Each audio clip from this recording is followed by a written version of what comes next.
Hi everybody, welcome back to the channel.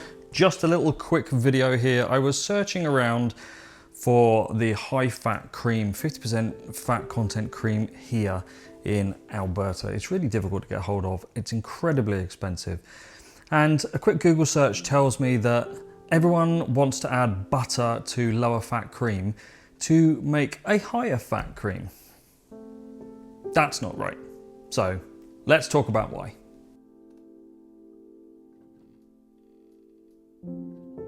So if you've looked online about how to increase the fat content of a cream, 99% of places will tell you to add butter.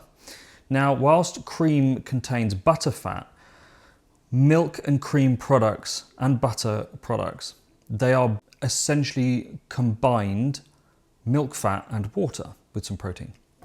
That's what they are. So milk has anywhere from 0.1 to 3.5% milk fat / butter fat. Cream, all the different variations of cream, that percentage number is the amount of milk fat / butter fat. It's the same thing, okay? But when you make butter, you are adding a product that cannot re-emulsify back into the initial product without the addition of an emulsifier. It won't. It's a non-stable emulsion at that point. So you would have to add something like a natural emulsifier, less thin, sunflower less thin, egg yolks, that's lesser thin, anything like that, CMC, guar gum, all those kind of things, but they have lots of other side effects. There's already enough crap in the cream as it is. We don't need to add any more products. So if you were to add the butter, put it in the fridge after it's chilled down and you've whisked it, it will separate. Then you've got to recombine it. But actually, when you use it in ice cream, butter, real butter, gives you a disgusting mouthfeel. It gives you slimy textures on the spoon, on your tongue, on your mouth, on your lips. You have to be really, really careful with how much butter you actually use. So the proper way to do it is, the most simple way is to evaporate off the excess water. That's what's done at the first stage by the dairies. Under pressure, they remove water from the initial product.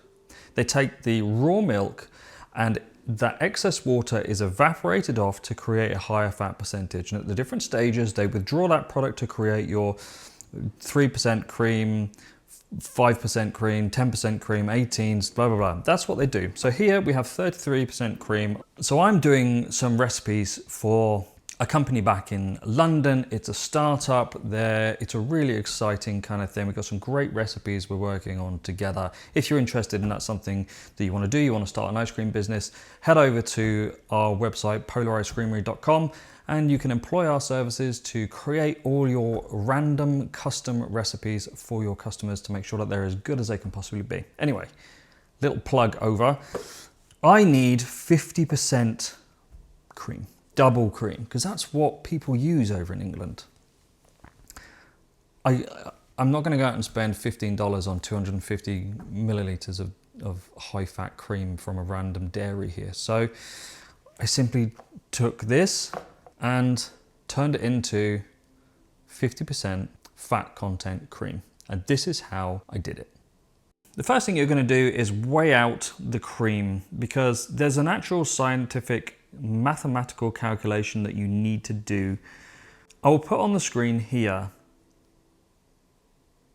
the calculation that I did to achieve 50% fat content cream. So it turns out I've only got 470 grams worth of cream here. So to get this to 50%, this is the calculation needed. I need to reduce it down to 310 grams of total weight. And what that leaves us is a final cream with 50% fat content, 50% water content. What you're going to do is bring it up to a very low simmer and leave it there. You're going to need to stir this. You're going to need to agitate this. Please do not boil your cream. You will scald it. You will change the taste and the flavor profile, and it will not be pleasant. This reduction took 45 minutes for me, and that was removing 160 grams of water from my 470 grams of cream. After that was done, I check the weight here in a bowl. You can do this a couple of ways. You can weigh your pan with your cream in at the start as a total weight. Once you've done your calculation, all you then have to do is pop the pan on your scales to see where you're going, or you can empty it into a container and check. Either one works. But once it's all completely evaporated, you're gonna empty your lovely high-fat cream, put it in a container and put it in the fridge overnight to completely chill down. This has just come off the hob. It's gloriously thick. It's not as thick as you would think. This is exactly the same consistency as UK double cream, okay? Exactly the same fat content. It's been done and made in the same way that the dairies make high-fat cream. So you can use this in any recipe and it won't give you that strange mouthfeel and texture in your mouth, on your spoon, on your tongue, on your lips. This is the most economical way of doing it. Just remove the water, okay? Don't add butter. It really isn't the same thing. So that's it, nice simple video here. This is how to actually make high fat cream. This is how to make 50% fat content UK double cream when you only have 33% cream available.